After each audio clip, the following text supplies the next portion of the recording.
Happy Addison Barger Day for those who celebrate. Welcome to Off the Roster, brought to you by our founding partner, Proline. With the new Proline app, you can make every pitch more interesting all baseball season. Download it today. I'm Lindsay Dunn alongside Dan Riccio and Cabbie. And behind the glass, of course, we have Streaks. Addison Barger. His name is Zach Phillips. His name is Zach. His mom I will call watching, him so what I damn well want, and you guys are going to deal with it. Can't tell me. He's wearing a really nice Blue Jays hat today. Guys, Zach I'm going to live Phillips my brings life the how I vibes want. in the chat, so we appreciate you, Zach Phillips. Streaks, I can call you what I want because I also Zach have Phillips, a mic. ZP1. Let's go. ZP1, I like that. No. Thank you. Anyway, You go by Zed or Z? Did your buds call you Zed or Z?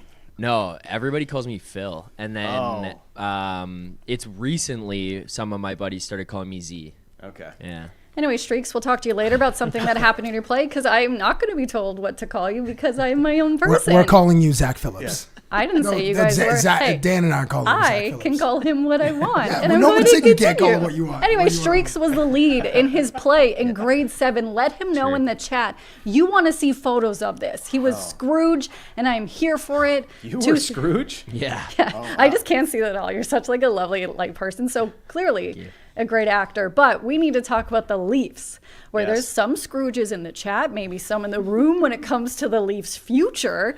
But there's reports that Craigie B will be returning as the bench boss, but then also there was reports he will not return. So we're back to square one, guys. Well, there's a lot of speculation right now, and some are handicapping it that he will be back, especially with the way that John Chayka and Matt Sundin spoke about the situation earlier this week. And there's also another segment of the insiders that believe they haven't made this decision yet. They're still waiting to talk with Berube and see where he thinks this season went wrong and how they can go about fixing it. Ultimately, I think you go away from last season. You come away from last season, and I think preferably from my perspective, I just like a clean break. Start anew. You're starting fresh in the front office. Start anew behind the bench as well. There were a lot of issues last year, and to me, just getting a fresh, clean slate with a new bench boss would be my direction to go for the Maple Leafs. Well, they owe the dude. It's reported his annual salary is around $5.5 million, and the ownership group. 2 years left on his deal too. Of the Toronto Maple Leafs isn't about just burning cash. So it feels like. $10 million. They've got a lot of it, though. They do. But I mean, as we've seen the various monetizing measures that MLSE does inside its building for the fan experience, or an elevated fan experience, which only costs you $1,000. you got to spend $1,000 to get in the building. Here's another $1,000 plus the sushi rolls are $41. But if Berube's earning somewhere between $5 and $5.5 million a season, to give someone $11 million just to go play golf for 2 years is a tough look. And I agree with you, Dan. No, it feels like this should be a clean break. And we don't know when John Chayka, if he already has had his meeting with Craig Berube. It feels like a Monday at 9 a.m. or a Tuesday at 9 a.m. kind of a conversation in an office or go meet for breakfast somewhere and then kind of hash it out or hear each other's perspectives, because that needs to happen pretty quickly if it hasn't happened already. It's the thing with Berube. And it goes into the whole discussion with the Maple Leafs this offseason, the discussion around Auston Matthews. And I don't know Matthews personally feels this way, but his 2 worst years in the NHL came with Craig Berube as head coach. And a large part of that is not just because Matthews hasn't played so well, but as a team with Craig Berube, even the year where they won the Atlantic Division, struggled to drive play. They didn't have the puck as much as they did in the Sheldon Keefe years, and they spent a lot more time in their own end. Year 1 was masked by Joseph Woll and Anthony Stolarz just standing on their heads all season long. And last year, when you didn't have the goaltending tandem because they were hurt, out of the lineup, not as effective as they were before, whatever reason, it didn't mask those issues. And they were compounded by the roster not being quite as good as it was in that Atlantic Division winning year because they lost your boy Mitchie there, Cap. So all of those things came together, and you saw the flaws in Craig Berube's system and how it works with the current Maple Leafs roster. And unless they're finding a way to get Craig Berube, Alex Pietrangelo, like he had in St. Louis when they won the Stanley Cup. Wait, wasn't there supposed to be a trade for Pietrangelo? Well, there was, but that was a long time ago. Who told? Did Merrick tell us that? Yeah, Merrick told us that a while ago. But because there is no prime Alex Pietrangelo joining this roster this summer, or somebody like him, I don't think you're fixing what ails this roster with Craig Berube. Well, friend of the chat, David P. How do you say his name in the most Italian way? David P? Pietrangelo? No, sorry. Friend of the show. Pagnotta? Pagnotta. He'd always say something. Pags. Because the one day he's like, there we go. He was saying that Auston Matthews is excited about the prospect of playing with Gavin McKenna. And for me, I understand Craigie B is a big part of this, but all I care is if Auston Matthews is coming back. And I understand the issue is if, hey, maybe you don't like your head coach or what the future is. Auston Matthews, I just want to know what he is doing. And then I know there was a big conversation yesterday in the chat and even in some of the comments on some of our social posts saying it's not fair if he does not tell the team that he doesn't or does want to stay. And I actually disagree with that. What are you guys' thoughts? That he needs to tell them, like, now, I don't want to return. He has a choice. He doesn't need to tell the team, just like the team really doesn't. It would be nice, if he had clarity on the situation, but I think Auston, given the reporting around it and the way that Auston has carried himself through his entire career with the Maple Leafs, he's genuine in wanting to see where this could go. But it's one thing to have a plan. It's another thing to execute a plan. And there's a third thing of what the heck is available in free agency and trade, and how realistic is it that the Maple Leafs can actually make enough moves to turn this thing completely 180 from where it was this year, where they're a bottom 5 team in the league, to something that looks anything that resembles close to being a Stanley Cup contender. We won't know unless Judd Moldaver leaks it to Elliot Friedman or Chris Johnson. Like we're not going to know how Auston feels about the team. We're not going to know how the first meeting between General Manager John Chayka and Auston Matthews goes. But you mentioned roster construction. I wonder if, like, when Berube and Chayka have their meeting, and if, like, man to man, like Berube, I don't know Craig Berube, but I wonder if, like, hey, I need a second chance at this. I wonder if that comes up in the conversation, because John Chayka's getting a second chance. Yeah. And I wonder if, like, hey, you know what? I deserve a better roster. Yes, sell me on your, or not sell me on your, tell me the vision. If you can change these pieces, I know that I can deliver a winning product on the ice, because, I believe in this guy or this guy, and I know if we get these 3 or 4 types of players, then the structure will work. I wonder if that happens in the conversation. If I'm Berube, I'm saying I'm basically trying to, the proof champion for my job, because the proof is there. Like if Chayka is a data guy, and we expect him to be, and I know he's kind of trying to hide himself from his data background, building up Stathletes and what it was, but not hide himself from it, but he's trying to, disassociate with this narrative that he's only a data guy. Mm-hmm. And that, I think, is the proper distinction of it. But you look at the entire, like, all the data around the Maple Leafs last year is bad for Craig Berube and what it showed. Like, can't get out of our own end. We don't create enough offensive opportunities, not enough slot shots, not enough offensive zone time, not enough possession. We're getting outshot every game, like over and over and over again. Like all of the metrics that tell us what a good team should look like, the Leafs were none of that.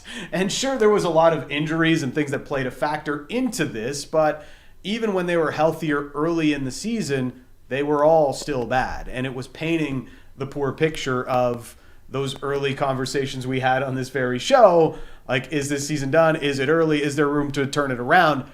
None of the data showed that it was going to turn around. But it's not just Craigie B's fault, though. No. Like, and I know he'll get the blame for this, but like, even if you bring it back to Gudas's hit on Auston Matthews, that's just shows the whole morale and culture of this team, which is not just on Craigie B. But obviously, there has to be changes. Obviously, there's a lot of excitement and a boost of energy of the fact that, hey, they're going to have the first overall pick in the upcoming draft if they don't trade it. Yes, we can debate that until Kingdom comes for the next month, but I know, like, the question is going to be, and we're going to have to wait to see what happens, are the changes that they've made so far going to be enough?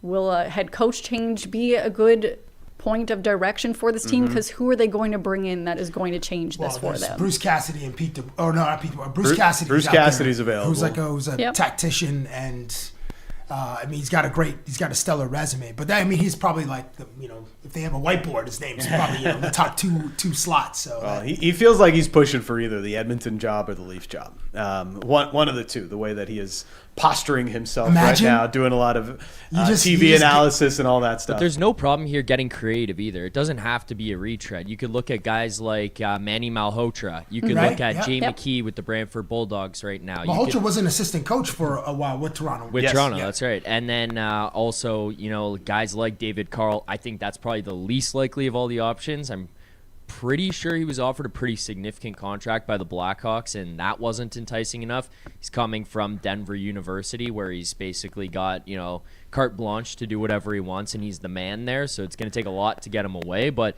it doesn't have to just be some retread of a guy who's been there, done that before. You can try to get, I don't want to say fancy with it, but creative and look at this from a different lens. The other part of that too, though, Zach, is like you can change the coach, and maybe a new coach does make you 5 wins better. Great, you're at 88 points. Guess what? You still missed the playoffs. So it's to Lindsay's point, like it's not just Craig Berube's fault. So now that you have the number 1 pick in the draft, what's the next priority for this team? Is it selling Auston Matthews on a future here? Is it improving the defense like John Chayka said?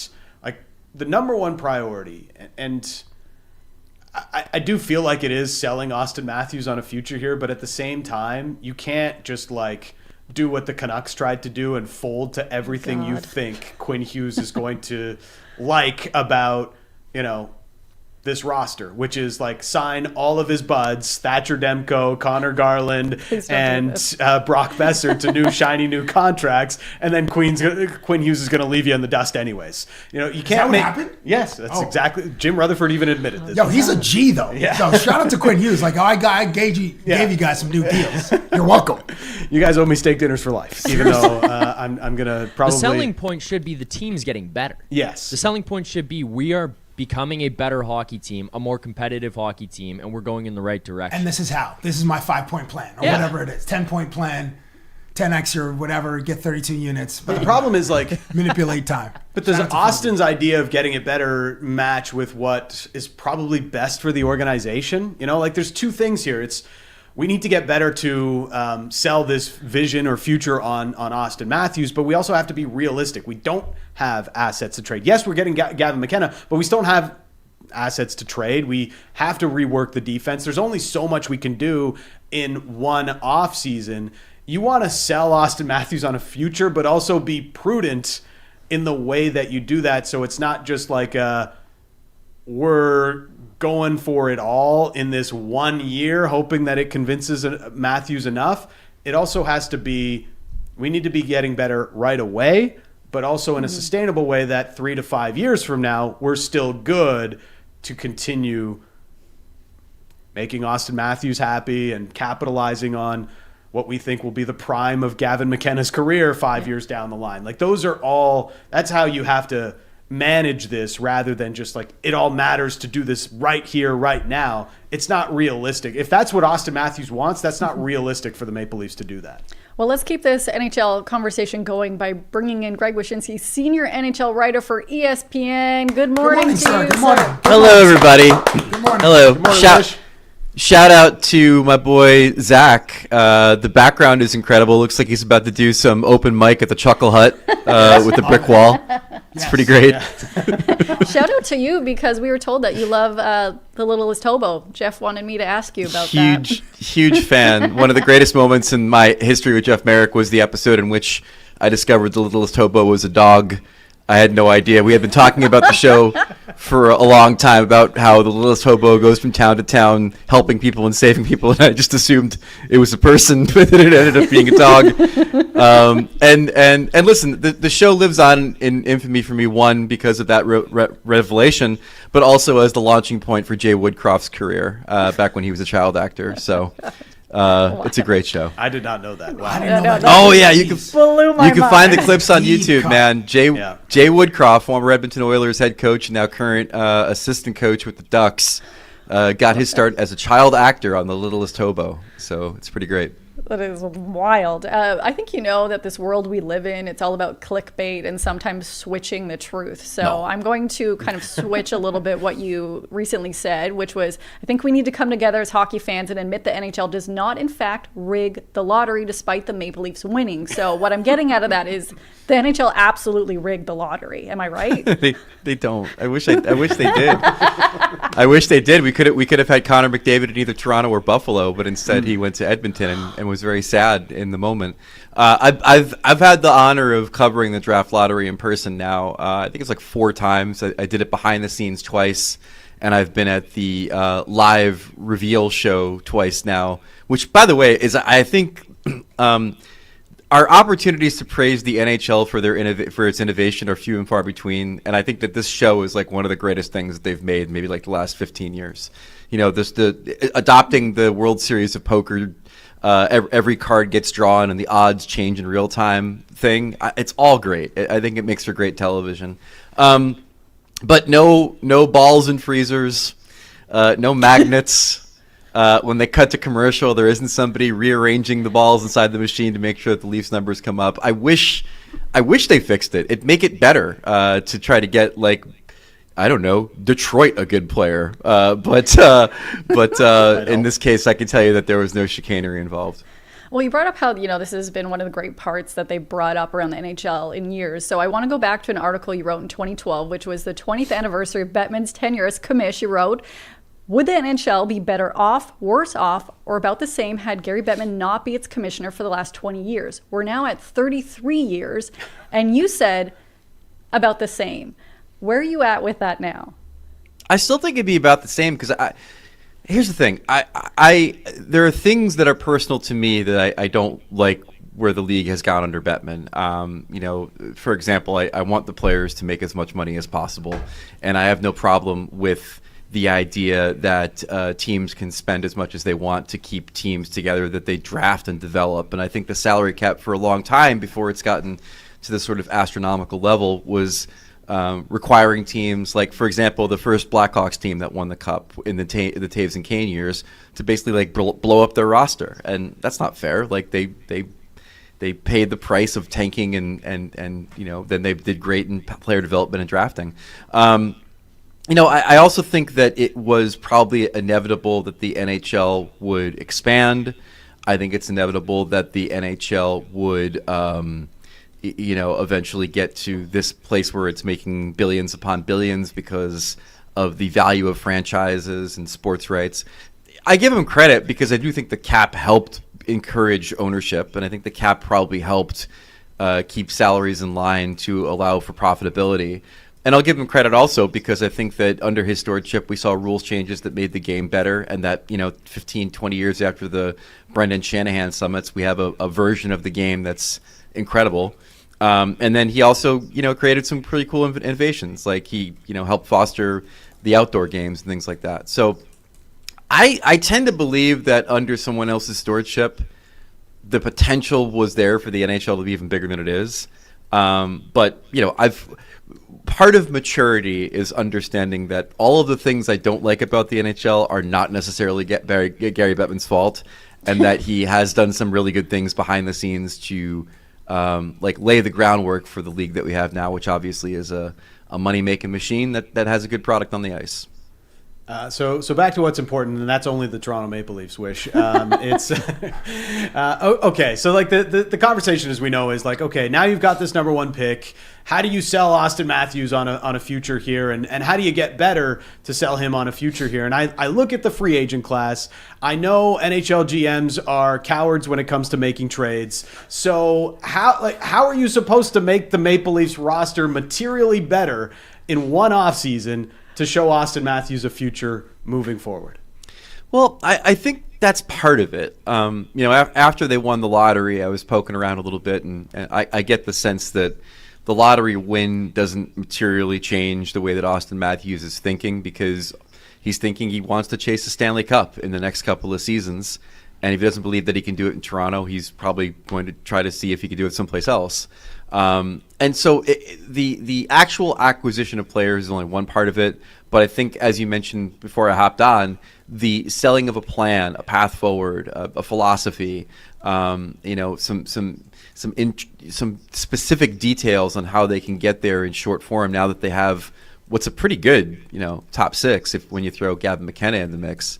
That's kind of what he needs to hear. Listen, he loves playing in Toronto. He said it many, many times. But I think he also realizes that at his age, with his contract coming up in a couple of years, that the ability to, go play someplace else and chase a championship while also having the opportunity to be maybe the highest paid unrestricted free agent we've ever seen, Connor McDavid, depending, is probably also on his mind as well.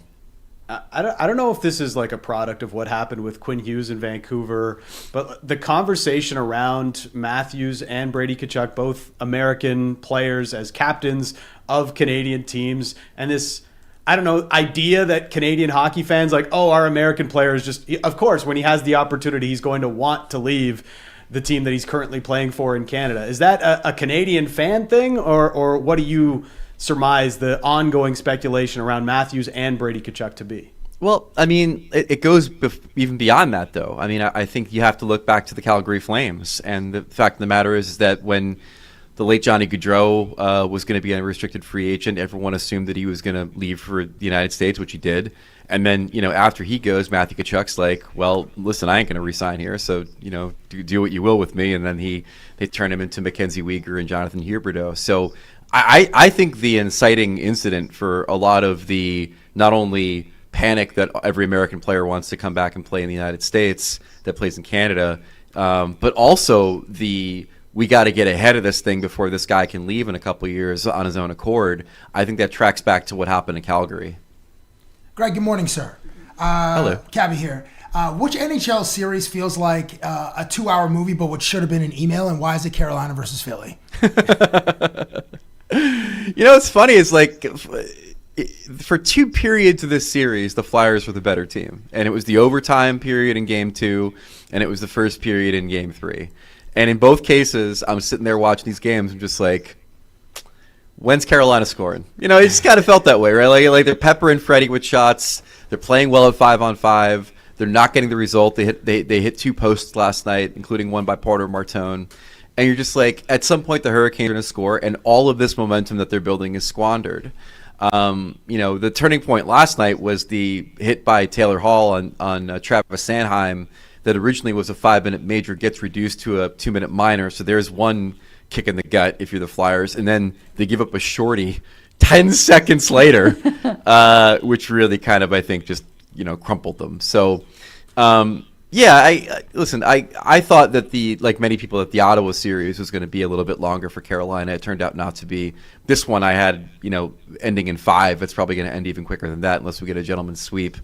This one was a bit of a disappointment. And also the Flyers are getting injured at the wrong time. Noah Cates out for the series. Owen Tippett, one of the few guys that can play with little speed and get to the net, hasn't played yet in the series. So it's kind of coming apart at the seams. But if you ask them, making the playoffs after where they were at the Olympic break, beating their arch rivals, the Penguins, in the first round is probably a satisfying enough feeling for a team that many people didn't even have in the playoffs this year. I apologize for referencing Darth Vader over your shoulder, because it probably happens every time you are on someone's pod or on a show, because it's really dope. So I'm going to ask you, who is the main character in the NHL playoffs? And is that character the hero or the misunderstood villain? Shout out to Darth Vader behind you. That's a good question. Who's the main character? So we've got Montreal and Buffalo. We've got Carolina and Philly. We've got Colorado and Minnesota. And we've got Vegas and the Ducks. I guess the main character would have to be, by default, Nathan MacKinnon, just because of him being like the sun with which everything revolves around in Colorado, and the idea that he led them to the Cup a few years ago and clearly is motivated to do the same, and appears to have taken it upon himself to try to destroy any American player on the opposing team. I was saying to somebody at the game last night in Philly that, like, in my mind, every time Nathan MacKinnon sees Quinn Hughes near the boards, he flashes back to that Beanie Baby that he was staring at after receiving the silver medal in the Olympics, and it just flashes in his mind, and then he goes and tries to destroy an American on the other team. So I would say that, but I will say this though, like we do have one guy that I think could be the most fascinating player in the entire postseason if things break the right way. Go on. Jack Eichel. Like there's a non-zero. I was like, oh, no. No. Even more than Mitch Marner, because there's a non-zero chance that the Buffalo Sabres and the Vegas Golden Knights can meet in the Cup final. And like imagine Jack Eichel being the final boss for a Buffalo team trying to win its Stanley Cup. That'd be amazing. It would be. You brought up how you picked Carolina in 5. I looked up the rest of your predictions on ESPN.com. So you have Sabres in 6, Avalanche in 7, Golden Knights in 6. Could you and would you switch any of those? I'm a little bit nervous about the Knights, if I'm being honest. Like I think Anaheim played 2 of its best 3 defensive games in the first 2 games of that series. If you look at their metrics, they're really playing pretty good defensively, which has always been sort of the question about whether or not they can defend on a championship level. And I think what they've figured out is that it's not like they got a bunch of Patrice Bergerons back there, right? Like I think their best path to playing good defense is just possess the puck.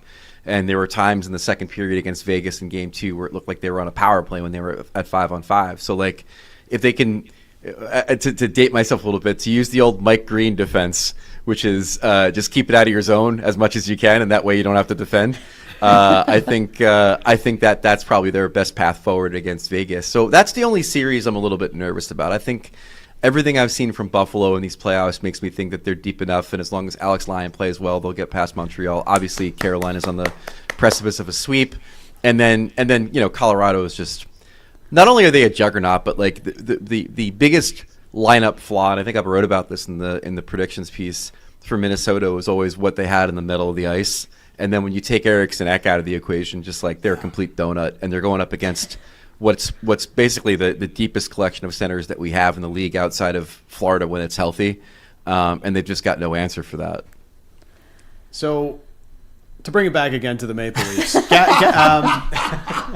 Are you actually? well, we need your take on Gavin McKenna, right? Okay. It's the biggest story aside from Auston Matthews. Like what they do with the number 1 pick. People are out there calling Ivar Stenberg the winger version of Alexander Barkov, and I'm like, I don't know, he's a 5'10" winger. Gavin McKenna scored 1 million points in the dub before going to college. It just feels foolish to overthink this for the Maple Leafs, but maybe I'm reading it wrong. How do you feel? I'm glad you mentioned that. I've seen that Barkov comparison too. Like Barkov's a Clydesdale. like this guy. I mean, it's just like that. That's part of being Barkov. Is like he's huge and you can't move him. So I didn't quite understand that comparison either, even positionally, obviously. But no, I don't think that you need to overthink it. I think McKenna's been the best player in the draft for every cycle that we've had insofar as what Central Scouting says or what the prospects people say. And, he's an incredibly skilled player. I think 2 things have really come into sharp focus on McKenna. One, taking the route that he took that a lot of other Canadian prospects are going to take, which is to play junior and then go to the NCAA, which is a smart thing to do. I think about, like I mentioned him before, Porter Martone with the Flyers, like getting into the weight room at a college, getting into the to play men, or bigger players, older players, to kind of learn the maturity of being on a campus like that. Like it's all very important for the maturation of a young athlete, and I think McKenna will have benefited from that. And then the other thing, too, is just like I think that he, ever since maybe like the middle of the season, he's just really found his game and excelled at that level in a way that he wasn't maybe earlier in the season. So they're getting a good one, and you don't have to overthink it. Like throw him into the top 6 with Matthews if he's still there, and Nylander and Nyes and Tavares, and you're doing pretty good for yourself.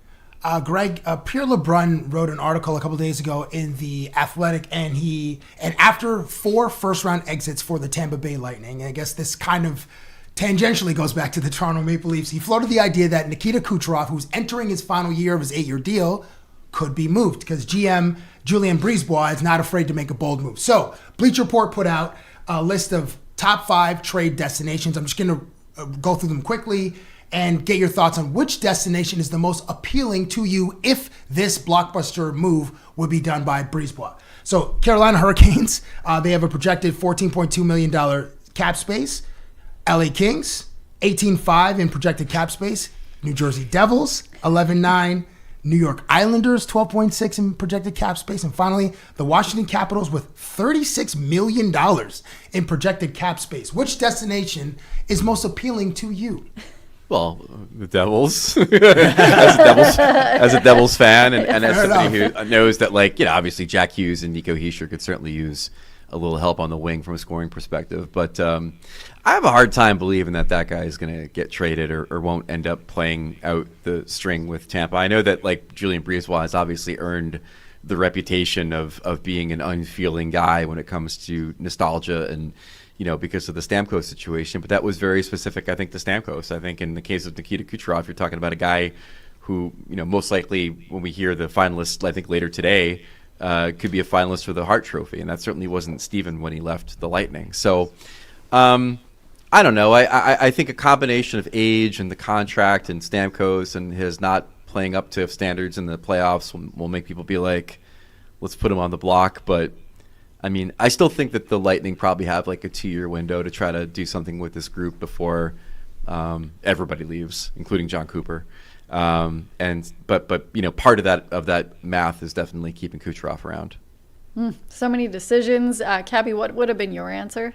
That doesn't help the Toronto Maple Leafs at all. If he goes to New Jersey or the Tampa Bay, get him on the what? Go to LA, young fella, or big fella. Bye. Go to LA and play with Quentin Byfield. All right. We appreciate your time today, and the lame thing I will say is, may the force be with you. I'm so sorry. And also with you. I don't know. I never know how to answer "May the Force be with you." But yeah, the Darth Vader. By the way, the Darth Vader behind me is a great little piece because apparently, like, there was an official version of this thing that was made back in like the 1980s, and my aunt is sort of an artist, so she actually made this for me. Oh, like, nice! Out of ceramics. Nice. So it's completely like she was Etsy before Etsy. She like pirated a Darth Vader lamp for me when I was a kid, and it just it seems to really fit back here. So Freaking badass. Awesome. Nice. Shout out to your aunt. Thank you so much for joining us See you, today. man. Thank you so much, homie. anytime. Thanks, Wish. Quick question to Streaks. Have you seen the original Darth Vader? Or His name is original Zach. Star Wars? His name Star is Wars. Zach. ZP1. He answers to Streaks. He was going on the Z. mic. So Call him Z. No, I'm going to call him what I Zegras. want. Phil. All right, don't answer this question then. You've now been cut off because of this. So Angels and Jays, they are Can we call starting him a People? series. That would be a fun name. Absolutely not. People? People. Yeah. P-I-P-O? Because like Phil in Italian is Filippo, and you for short you call him People. On that note, No, Addison I don't Barger. think he likes it. No, Okay. on that note, Addison Barger. That's fine. It's better than Streaks. It's good.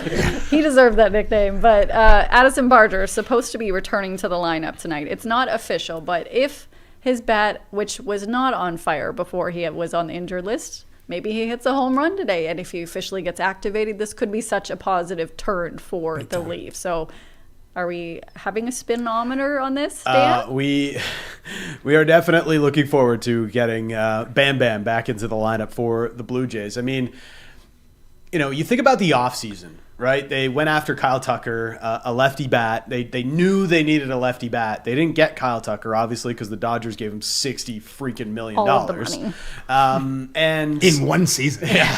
So it's when you lose the one big lefty bat you had in the lineup, when you were trying to add another one, the lineup really feels it. And I know Barger was off to a really slow start before the injury happened. I think like a lot of Blue Jays, trying to like just immediately find what they had going for them last year and it didn't work, probably felt like a young player in a bigger spot. Oh, I'm hitting cleanup behind Vlad now. Like I've got to live up to this. And that's kind of when you start to, especially in baseball, when you start to struggle because you can't force anything in baseball. And I feel like that's a lot of the Blue Jays' issues right now. But getting Barger back, the added thump in the lineup, as I like to say, it should only help, assuming he gets back to close to being the player he was a year ago. And I don't know what roster move they make, but getting that's Barger what I'm back so curious about too, man. is huge for this lineup because they need some more slug in it. I've like, there's a small place in my heart for Yohendrick Pinyango. Like, this guy has played 10 games in Major League Baseball. He's batting 400. Yeah. Just came out of nowhere, and he's just a delightful young player. No one really is tearing the cover off. Though, actually, I'll take that back. Kazuma Akamoto, Big in, Oak. 7 games has 5 homers. And so get the quesadillas out. Yeah. Get the quesadilla T-shirts ready.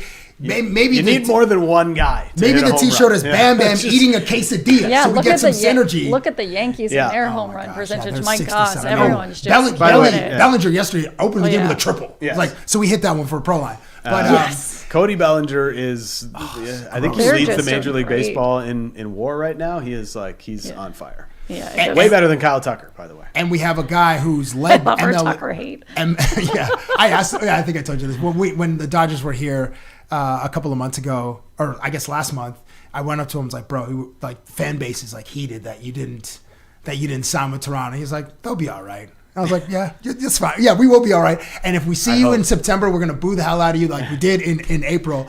But Barger and KCD. Where was I going? The roster move. The roster move. Reed Detmers is a nice target for right-handed bats because he's a lefty and he's coming in with 3 or more runs in the last 3 games. So, Mike Trout, WAR. That's what I was going to say. And Trout, he's kind of like returning to form. If we get a 11-10 game or a 9-7 game today, because Dylan Cease is on the mound, so no, we need to score 9 or 10. Yeah. And the Angels maybe score a run. Maybe 9-1. Let's go. 9-1. Bam Bam's return. And I hope Yohendrick doesn't get set down. Send Davis Schneider down. I will not have that blasphemy here or ever. No. Jays fans they'll feel a certain way if Davis goes down. Right? I will still a riot. Fan. I've never seen a player like struggle as much as Davis has and get like almost no heat from. There's always he gets a lot of heat. There's always people on Twitter. He gets a lot of hate. He does? I'm not joking. I feel like he gets everybody a loves lot. Davis. No, like from fans, there'll be a lot that have Schneider jerseys and that, but like online, even people will boo him when he's up at bat. Like he gets a lot of hate and a lot of shiite, especially online and stuff. Like he takes the heat for this. Bro's like 1 for 30. Yeah, it's been tough. He does. Like, for as much as, because I know I've been critical, too, of But Davis. Vladdy, I'm like, Schneider, like Vladdy, the $500 million man, he has had a power outage. And I know it's not just on him, but it's like, it's got to go from top down. They're just struggling all Vladdy over. Singles Jr. That's the new name. He's not just Vladdy Groundout New Jr. option on the Wendy's Vladdy menu. Singles Jr. We need more doubles. We need more homers. He's gonna hit 2 homers this weekend and say that was for Dan. Yeah, maybe. That would be nice. That was for Jinxio. At the same time, like with Davis, one of the things he does well, he still gets on base. Like even though he's hitting He's patient at the 132 or something like that, his on base percentage is higher than Ernie Clements, who a couple of weeks ago was leading Major League Baseball in hits. So it's just a different way of getting on base. But Davis, for him to be valuable at the plate, he needs to be kind of more of that 3 true outcome guy. Like either he's going to go up, he's going to walk, he's going to strike out, or he's going to run into one and hit a home run. And, he's walking and he's striking out, but he's not hitting any home runs. Yes. He's got 1. And he's not hitting any doubles very much either. So he's not getting any hits. He's got 1 hit since like April 14th. So that's a problem. And it's not just him, but when you think about the roster decision they have to make, Pinyango is a lefty, doesn't hit for a ton of power, didn't hit for a ton of power even in AAA, but he has good average, can walk a little bit. That's why you're seeing him at the top of the lineup. And the other one is the wild card in all this is Lenyn Sosa, who can hit lefties well, so you might want him in the lineup tonight against Detmers. But he hasn't really done enough to say, like, this guy absolutely needs to stay on the roster. And it's between those 3 guys. I wonder, like, Schneider is obviously loyal to his guys, but I think what this roster decision will tell us is how much urgency Schneider and Ross Atkins is feeling right now.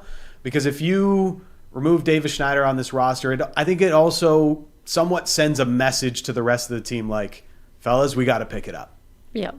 This hasn't been good enough, and we got to pick it up. Do you think which one of those 3? Do you have a lean as to which one of those 3 gets The sent Schneider down? thing would send a message. And that is kind of the theme about urgency. And I am wondering what this mood of the team will be when they're back now in Toronto on a 4-game losing streak after being swept in Tampa, which I think their record at the Trop is like 29-52, something absurd like that. But also, did you notice that so the Trop got this huge insurance bill after the stadium got destroyed by the hurricane, and then they just recreated built the same thing. It's a little you bit couldn't more get light. creative at all.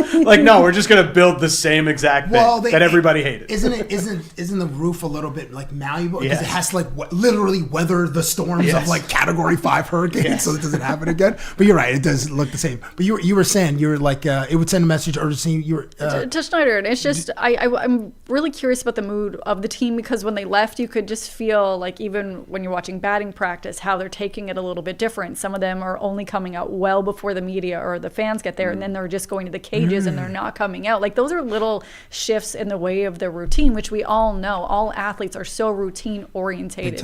Brandon Belt would only show up an hour before game time. I've never seen an athlete just do that as the DH, but they've all were kind of switching their routines before that, I noticed. Well, not all of them, but a majority of them. So I'm curious to see how they will be when they're taking BP, how they're going to be in the dugout, because to us, everything looks happy. But you read earlier the Scherzer quote. Yeah. There's urgency there for this team. And we will see, I think, maybe around 3 p.m. or 4 p.m. might be when we get the official news about Barger being activated, who would be sent down to Dunedin. But here's hoping, like Mel said in the chat, that he brings that power that he had in Dunedin. Yes. It is going from A to the majors.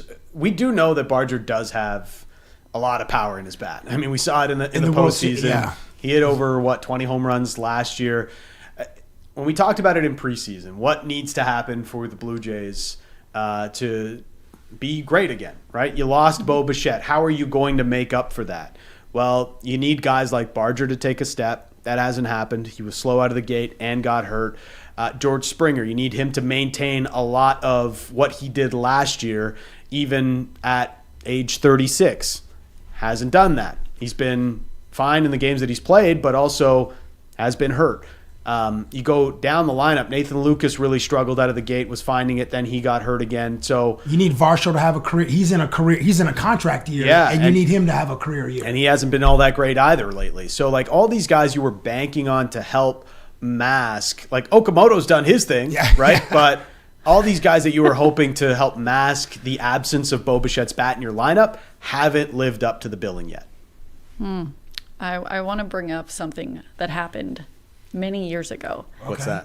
What are your thoughts on Shannon Stewart? Because you're an encyclopedia of baseball. I feel like you're probably best friends with him and known him forever. Definitely not best friends. We met a few times. Yeah, I remember Shannon Stewart. Had wheels in the center field. Yeah. Great leadoff hitter, Shannon Stewart. Yeah, we could use some of that energy, obviously, for the Toronto Blue Jays. Guy would steal a base, right? Yes, he would steal a base. Faster than Kirky? Yes. Faster than Dan, for sure. He might be the fastest player. Prime Shannon Stewart might be the fastest Blue Jay Devon White was pretty fast. Oh, yeah. Cabbie keeps bringing that up. I've heard it a couple times the last couple of days. Faster than Dan for sure. I'm loving it. It kills me every time Cabbie says it. Because every time Dan slams Alejandro Kirk's speed, I'm like, wow, he's faster than you. And Kazuma Okamoto. I mean, I don't know. I don't know. We need to do an off-the-roster content piece where we go to Rogers Center. Oh, we already said we're going to have Dan try to run. They'll never do it, but Dan try to run the bases, time him. But we need to get media Kirk. days. Yes. 10 years ago where a meeting not go. anymore. StatCast should be able to tell us how quickly Kirky gets from home plate to first, We're right? going to have you, and we're going to time you, and I'm going to be laughing, and I'm going to bring them out and be like, Kirk, stand here. Okamoto, stand here and watch him run. And then I'm gonna rip my groin and not even make it all the way down to first. Achilles, pops, everything, ACL twists. Oh my god! I'm gonna be Michael Johnson against Donovan Bailey, just pulling up. Nice, great reference. Oh yeah, you would probably similar Shannon Stewart era. Actually, great reference. Yeah. Sorry, Shannon Stewart. No, I love this. Zach probably doesn't understand the Michael Johnson. No, I know that. Oh, you do? I do. Okay, Or know who Shannon Stewart is because. Yeah, No. Oh my gosh. So Shannon Stewart, there was a moment that I brought up to him because he was recently in Toronto as they celebrate 50 seasons. They're bringing back some of the alumni. And I vividly remember the brawl that happened between the Yankees and the Jays after he got hit by a pitch. And it followed Roger Clemens, who was a Jays pitcher at the time, he hit a Yankees player in some retaliation. Stewart was hit. Here's what he had to say about it. The last time you hung out with Roger Clemens, did you guys by chance discuss the dugout clearing moment between the Yankees? Like, that is up there, one of my favorite moments when you just looked at them. I was like, let's go. No, I haven't talked to Roger since that. But, I remember when that happened, he kind of felt bad because he started and I was the one that got hit. And he told me, he said, you know what, I'm going to take care of you. And then I came in the clubhouse one day. He was like, man, you like Janet Jackson? I was like, yeah. So I got some tickets for you in backstage package. So I was able to see Janet Jackson. I was able to go to the concert and he hooked me up for that. So I appreciate it. I said, Roger, you can hit anybody anytime and I'll take it. Thank you. You met Janet Jackson? Yes. So out of that, getting hit by a pitcher. I went to that concert, the Velvet Rope Tour in '97. Yeah, What? it was at the Sky. Yeah, it was. I mean, and you know what? Back then, bro, Janet was my everything, dude. She was like the baddest woman ever. Like, that's the way love goes. And thank And you the for this. album after, Thank you too. for this, Linz. Just like bring me down memory lane. She would bring I don't even know when this started, but she would just pick a random dude out of the audience, bring him up, grind on him on it, and then kiss the dude like strangers. Yeah. Like, no vibe check, nothing. I guess your vibe had to be okay for her to like, but then like. And I remember seeing them so jealous, like, oh, it should be me. Anyway, I would have been pitching a tent like you two mother bleepers were the other day when Here we go. the Jays are the I was gonna say, like, you can like look in Cab's eyes and see the images replaying in his head as he's talking about this. Janet was my everything, bro. I'm telling you, 93. That's and then the cover of. So I guess the cover the of Janet both- Jackson I need Super you to Bowl get, like, a halftime show thing was a of top cold 5 water, moment. yeah. Oh my Get gosh, some the cold wardrobe water. malfunction. My friend he was at the first PVR. We just rewound that and rewound that and rewound that. Shout out, it was Carolina versus the Do you need- Patriots. Yes. And, Do you need to take a cold shower no, right now? I'm in a great place. Just in here, it's very warm. Carolina versus the real primetime Chris Winkie in that Super Bowl. It was Jake Delhomme versus Tom Brady. That's right. Oh my God. It actually was a pretty good game. Halftime was better, but it was a pretty good game. Did not have that same reaction, but I was very jealous that he got to meet her in that because of Roger. Thank you so I much was for like, this. damn. Yes. But then I didn't really realize that when they sometimes hit a player, they will then go give them gifts, send them gifts or whatever. I asked Whit about it, and like Whit got hit in the head by a young pitcher when he was with the Braves, and he was mad because the kid just sent him a text. He's like, kids these days. But they'll send flowers. They'll send like bottles of like fancy whiskey, like when they wow. non-intentionally will hit a player or something, but when it's a retaliation That's a thing and cool you're on your code. own team. Cool code. Yeah, they make sure that they hook them up. But it made me think of Roger Clemens. Where does he rank as a pitcher when we look back at the 50s seasons for the Jays? Oh, he's the best Oh ever. my. Yeah. I mean, I feel like you'd Halladay's say the emotional one. Yeah, no, Halladay's the But- best Blue Jay pitcher. Well, I thought you guys would go okay. different. Those two Cy Young seasons, guy threw okay. almost 300 it's strikeouts. 2 seasons. It's 2 seasons. He won Cy Young both I knew this would get him seasons. heated, everyone. Bro, the Roy guy- Halladay won a Cy Young and was dominant for the Blue Jays for years. He had one great. Dave like, Steve was incredible. If you look at Dave Steve's numbers, he is probably the best Blue Jay pitcher of all time, even better than Roy Halladay. over time. But the peak of all those three pitchers, I mean, Roger Clemens won 7 Cy Youngs, dude. The guy, I mean, obviously there's some history. He misremembers certain things that the trainer used to rub, like Vicks. Misremembered. Vicks and put it, to put it on anyway.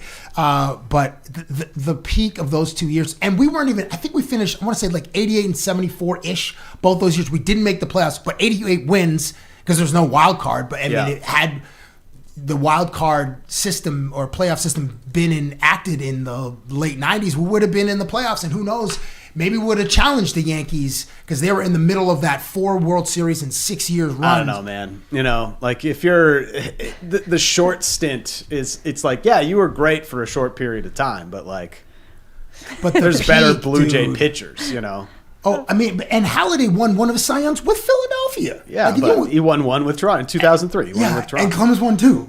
It's 98, 97, and 98. How dare you not You know bring what? up Like R.A. Halladay- Dickey? Like, Oh, how yeah, dare R.A. you not Dickey bring up the and knuckleballer? Who's the dude with the pants? Oh my God! Who won tight Robbie pants. Ray? Yeah. Who won a Cy Young? Okay, now this is getting ridiculous. Okay, fine. Yeah, Robbie Ray's not in the conversation. Neither They is. called him Doc because the team sucked, and then every 5 days you knew they were going to get a win because Doc was back on the Well, it mound. was also from the movie with Doc Holland. Well- Tombstone. Yeah, was, I'm gonna go with the that. Val Kilmer character. But hey, Streaks, can you bring up the graphic of Trey Savage jersey that's being given away today? Because I feel like this will also set Dan off. So today, the first 15,000 fans are getting this Trigger jersey. Dan on a Friday.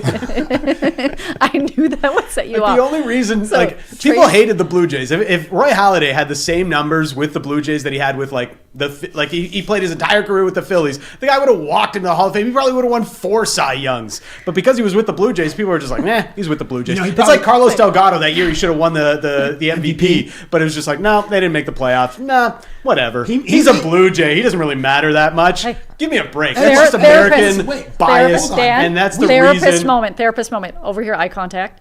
We've only been the 3 best friends that anyone can have for 3 months. Just breathe. I knew this would set you off, and I'm so George happy. Bell won an MVP did, with Toronto, yes, he and did. yes, Delgado probably should have won an And Donaldson, MVP, but- and Josh Donaldson in 15, and Delgado should have won an MVP that year.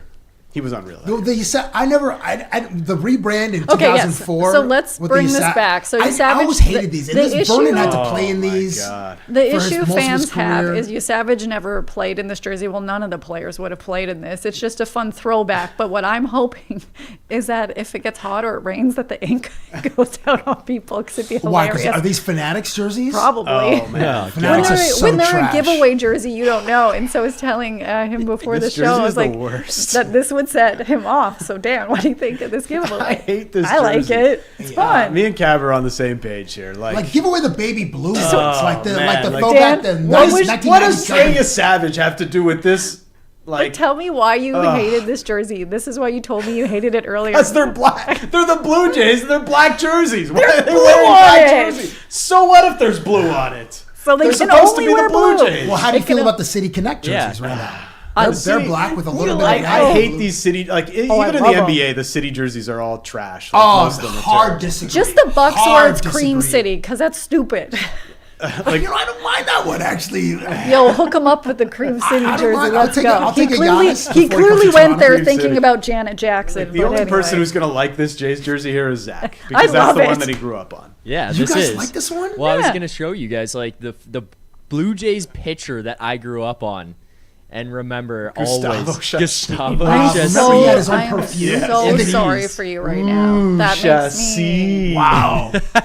He had his own in cologne. these jerseys. Yeah. Talk about one-hit wonders. Gustavo Chassin, Oh, man. yeah. We've been- Unbelievable Oh, one-hit speaking of wonder. one hit, we might see Alec Manoah this weekend. Also a one hit wonder. How did he finish third in Cy Young voting and Bro, then but he was completely lights fall out. off a Yeah. cliff? At like 23, too. Yeah, dude. It's just like, Well, I mean, what Bro gained like? yeah, he did. He put on some LBs. And He got a little bit more voluptuous in areas that may He was not big help to him. begin with. more of him but- to love. Yeah. That Which we've seen some pretty voluptuous pitchers over the years. They CC can bring the Sabathia is heat. one. Yeah, He this won a guy Cy can. Young, and We're not saying Manoa's going there, but we've been corrected in the chat by Mel, who says that the City Connect jerseys are midnight blue. I have one. There's no way in hell that that's midnight blue. It's blue? black. Yeah, I think It's black. Jay Steve saying that Can't he believe Zach loves brought up Gustavo I love that. Chassin. That's my guy. Unbelievable. my God! German fine cars. Tony Bautista and Gustavo Chassin. Shout out to Ricky Romero. I Oh, think God. he wore Yeah, those he did. jerseys too. He did. Yeah. All right. Well, Rome. on that note, I'm going to let you just take Don't a deep ever breath bring. for Honestly, I know like everybody loves nostalgia, and what's old is new again. So there's going to be a point in time, and I guess we're already kind of there, where the Blue Jays think about bringing back those black jerseys as like a retro, and then it's going to be like, oh, everybody loves are them, bringing so it let's back bring this it back. season. They are. They are. No, they're not. I just Oh. wanted to see that face. Too bad we didn't have a close up of that. Can we reenact that camera too on man. Dan right now? Let me try this again. This is like Ready? what's old is Hey, new ready? again, and people are going to be. They're bringing back the black jerseys this season.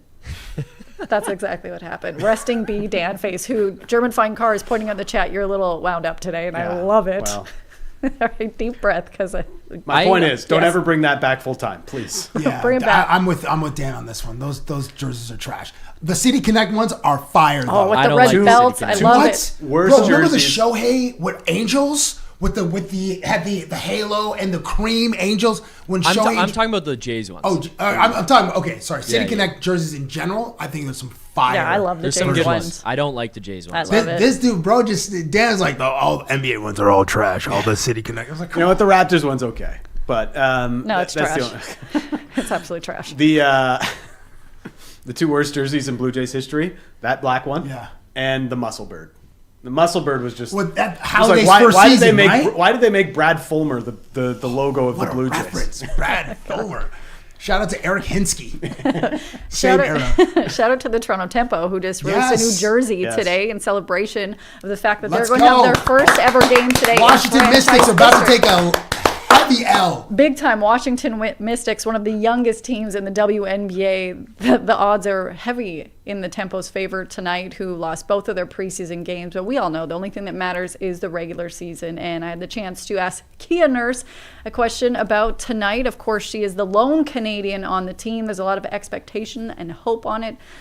Here's what Kia had to say. Yeah, I genuinely think there's a lot of resilience. And we've got a lot of players that are quote unquote dogs. Like they go out there and they get after it. And I think that's something that's going to be something that we'll have to hang our hat on, just knowing as an expansion team, we are not necessarily behind in terms of time together, but we are, right? We haven't had a core that's been together for the last couple of years, and we're bringing pieces in. Every single person on the team is new. And so we're getting to know one another, and who am I, who is she, what works well within the schemes, what advantages are we trying to create for one another. But I like the resiliency, I like the togetherness that we have and the culture that we're building, kind of the building blocks that we're putting forward every day. Nice. Brittany Sykes, I think is who she's talking about, who's an elite perimeter defender. my So, God. Brittany, salute to you. Marina Mabry. Yeah, The there's whole a squad. lot. Let's go. Big W tonight on Hoping Friday. like Kiki Game Rice, one. also them like how a lot of the rookies have been, kind of gelling rather with the vets. It's been interesting. Yesterday, Kia also spoke to the media. She was selected 22nd overall in the WNBA draft. She said the toughest part she's had to deal with being in Toronto is how noisy it is at night. I was like, you know what? I never thought of that when I wonder where first she moved lives. here. Liberty Village? I hope not. I will say I know a couple of players live around that area because I keep running into them. Not that I live in that area or anything. My husband already gave me shit that I said that. I was like, I like it. I live You in mean the Fort downtown York, core. the downtown core, but it will be interesting to see what they have a veteran head coach, like Hall of Famer head coach, and Sandy Brondello, to see how they can lead them towards potentially a championship, which Dan gave me a reality check today of their odds. Yeah, I saw that they are plus 15,000 to win the Wow, WNBA title. that's, yeah. I mean, It's Golden, not the worst. They're not the finals highest odds, but they're plus 15,000 is a lot. so the Golden State kind of set. They had a great. They're first expansion team to make it to the playoffs in the first year. So that's like maybe Toronto Temple fans can look at Golden State like, hey, can we replicate that? But I wouldn't put our expectations any higher than at least making the playoffs. However, who am I to say that you ladies can't go and beat 150 to 1 odds? Yeah. So go forth. Get some buckets, get some W's, make the city Well, proud. I mean, if they just if they take down Caitlin Clark and the Indiana Fever when they come to town, that'll be enough in Oh your my gosh, expansion year. yeah, that people will lose their minds over this. Or when Atlanta comes here with Angel Reese as well, Yes. seeing how she will be on her new team. But when it comes to this franchise, this organization, obviously, there's just a lot of excitement. And historically, basically, you mentioned with San Francisco, expansion teams do not do well in their first season. So they're hoping to defy the odds in that case. But there will be a lot of tears tonight at this game. This is a historic moment for anybody of any age. This is the first time we're seeing a WNBA team in Toronto, and one of the principal owners is Masai Ujiri, and I had the chance to exclusively ask him about what this moment means for him and for the city of Toronto, but also for basketball lovers across the country. It's been spectacular to see people with all different cultures everywhere, professionals, entrepreneurs, everybody from all professions, right? They come out and we celebrate and network with each other, and African means so much to me, and coming here and in this overwhelming times, like to see everybody, and everybody feels good. I love it. I have to ask you a basketball question. This Friday, the Tempo, first game in regular season history for them. You were there for the court unveiling, knowing that little girls across the country will grow up knowing they can be it. They can play in the WNBA. Masai, that has to hit you. It hits me so hard. Yeah, that whole thing coming together, the Tempo is going to be in this world for a long time, and this is the beginning, right? This is the birth of it. young women, young girls affected basketball in a different way in Toronto. It's really cool, and I am so happy to be a part of that, and the opportunity I've been given to be a part of that. Yeah, I screwed up a little bit there. Sorry about that, guys. To put in context, the beginning of that clip, less than 24 hours after Masai had his introductory press conference as the new president and alternate governor for the Dallas Mavericks, he was in Toronto hosting an African. That is the event that brings together leaders, dreamers, and people that bring their roots with them wherever they go, which is part of the Giants of Africa non-for-profit foundation he has. So his commitment to the community, I really think in terms of like a president, that is like, it's unmatched. And then yeah, so I asked him about the tempo as well, and like obviously you saw tempo players as well as President Teresa Resch. Yeah. So I'm really excited for this. Where moment. was that? It's a nice room. Steam Whistle. Oh, nice. Yeah, nice. They dressed it up really nice. Are you gonna? Will you be at the game? Or you go Blue Jays? No, I am going to the Tempo because I guess also I forgot to say this. I now co-host WNBA and NBA podcast with Amy Audibert called Hoop. Let's go. There it is. Thank Let's you. go. And it's out. First episode's out, correct? First episode is out now. That's why we did it. I love Space Jam. It's the best soundtrack ever. I've known Amy for a while. She's a WNBA commentator. She used to be the sideline reporter for the Raptors. So there's street cred there for both of us. I've been covering the W for almost 15 years. But if you go look up on YouTube, Hoop, There It Is show, our first guest is Bridget Carlton. And we discuss how the fact that you almost had, Amy used the term like a war between the two countries because we were pissed off that they picked her first overall for the expansion draft for the Portland Fire. And she's a Canadian. And she's a Canadian, and was just like one of these key moments that it would have been amazing that she was here. She also talks about the fact that maybe Christine Sinclair had a little bit to do with the fact that she went to Portland. Really? So wow. You'll have to go and watch, listen, all that. But I'll be there. I have season pass to cover it. We'll be covering the Temple there, and when there's some big headlines, we'll talk about it here. But mostly, I really would love for you guys to hit your 416 Pro Line picks. Let's go. We want to hit them as well. We want a Tempo W more than the Pro Line picks, but we'll take W's all around. I'll take any kind of W. And Bam Bam. Anyway, any kind of W. Shout out to Cincy, a Portland Thorns legend. All right. I got to read the ad first. Okay, I'm so sorry. You You made me laughing? laugh. I was laughing. The new Pro Line app is here. Bet baseball online and in store. This ain't the old Pro Line. The new app makes betting baseball easier than ever. Enjoy more props and same game parlays all baseball season long on the new Pro Line app. Tempo for the W. Dan, yes? Tonight we are looking at one of the Blue Jays' top starting pitchers, Dylan Cease. The guy's been an assassin on the mound, and we are looking for that again tonight against the Angels. We know he likes the strikeout pitch. We're going over 7.5 strikeouts for Dylan Cease tonight on the mound at Rogers Center. Love it. Let's go. These picks are for entertainment purposes only, folks. Tage Thompson. Bro hasn't scored since Game 1 versus Boston in the playoffs. He's an elite goal scorer, registered 40 goals this season, but credit to the Montreal Canadiens who held him without a shot in Game 1 of the Eastern semifinal. In 4 games in the regular season against Montreal, Tage Thompson has scored 3 times.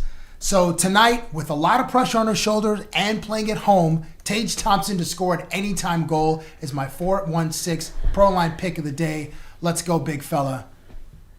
You know what? I'm gonna how happy Lindsay is that you didn't pick a Montreal Canadian. Hey, Cabbie, bump my fist. It's fist my bump. Fist bump. I'm not bump. Okay. Fist bump.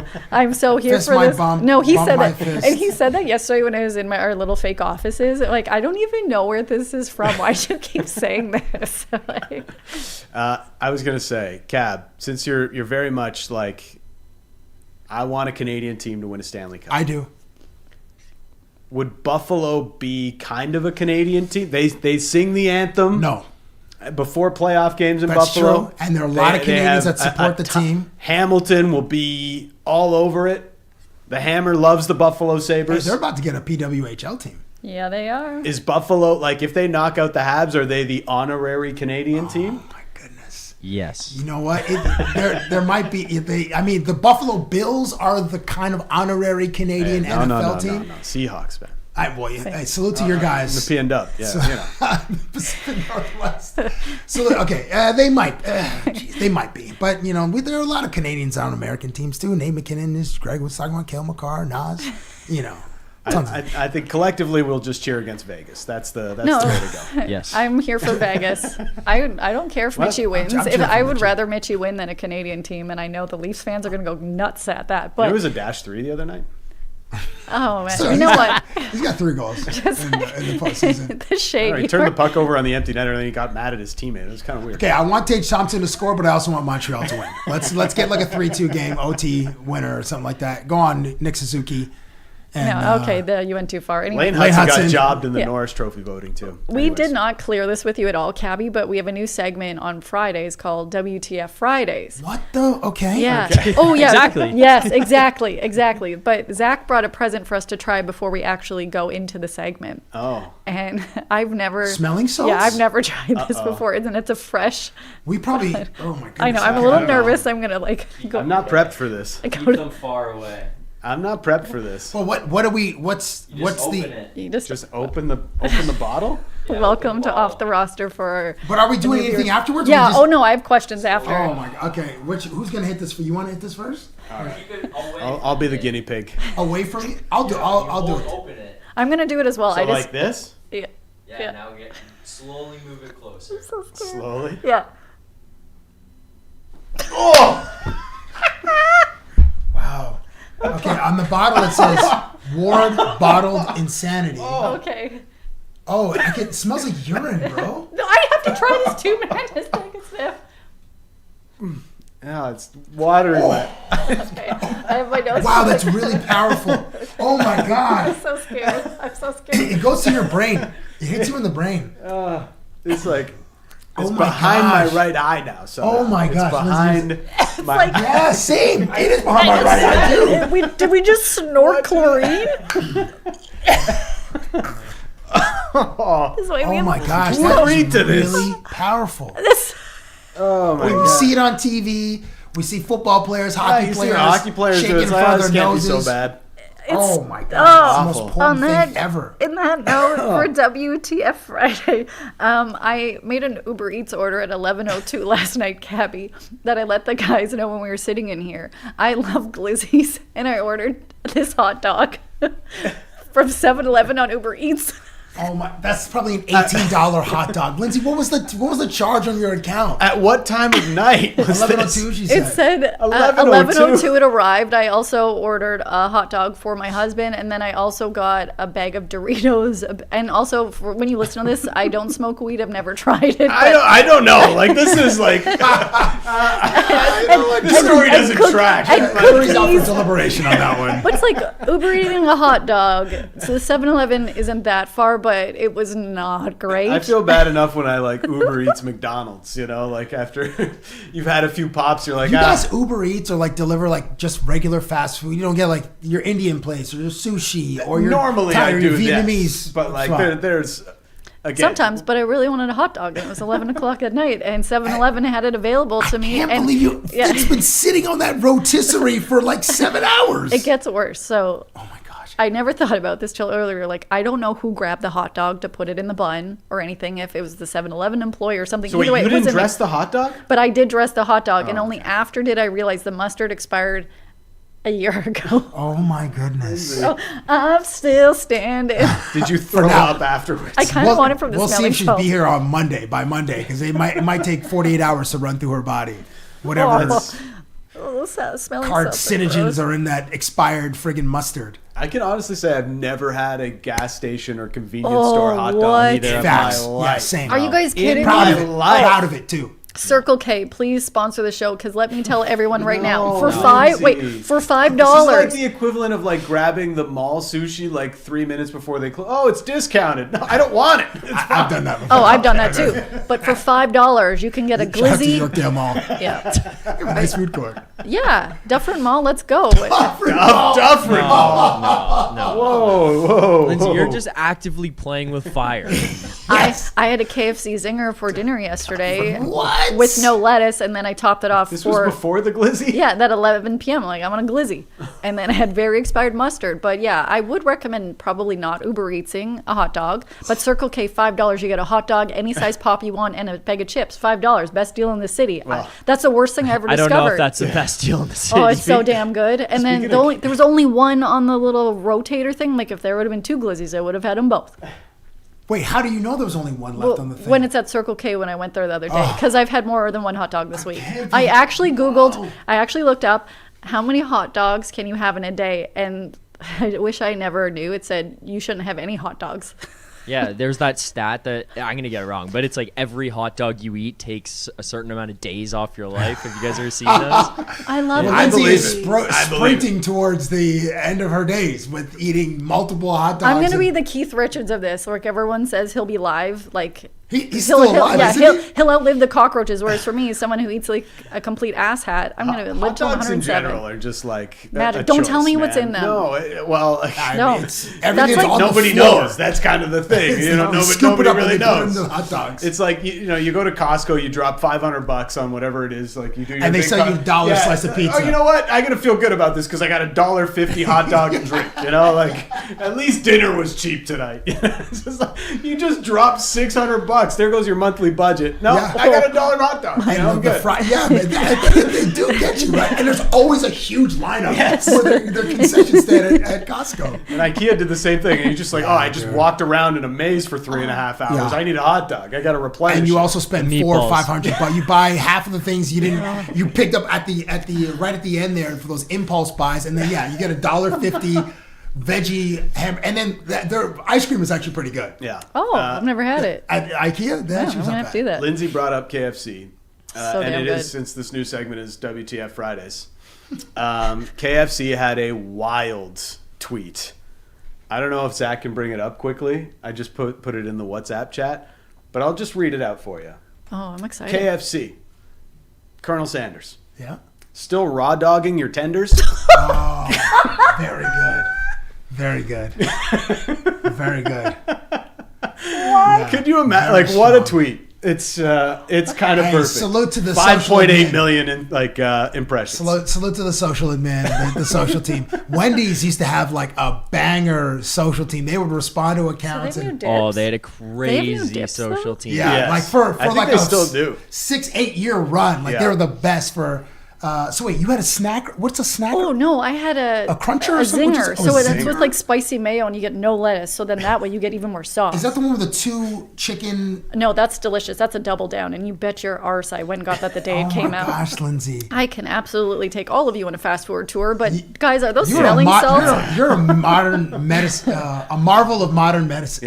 Yeah. Your body is like you should be studied. She might be the next Captain America because you're Almost muscle. It doesn't add up. impenetrable. It doesn't add up. I think I've like a tapeworm or something. Let's be honest. But also, like, are You the an smelling? RFK Jr.? Yeah. Oh, never put our names in the Well, same I mean, he sentence. did have one. It was My in his guy. brain. But the smelling salts, sipping salts, they're just still lingering, and I kind of want to vomit. Just want to end the show on that note. Yeah. Just so you feel better, in the chat, Jay Steve says, expiry date is a suggestion. Okay. No, I am. Now we're gonna go really off the roster and off the rails with this comment. I am so weird with expiry dates, so I wanted to vomit after I saw that the mustard expired a year before. If it's even like 2 days around, I'm like, I won't eat it. Yeah. I won't eat leftovers. So that's where I'm at. So that's why I eat love some fast food every day. Don't tell me what's in the glizzy that was at 7-Eleven, because I'm gonna enjoy that until the day I die when I'm 107. Thank you for joining us for Off the Roster. Go get them glizzies. We'll see you Monday. Eyes are on fire. Thank you for joining us on the live stream. We have much more on the Off the Roster YouTube channel. Interviews, shorts, reels, post-game clips,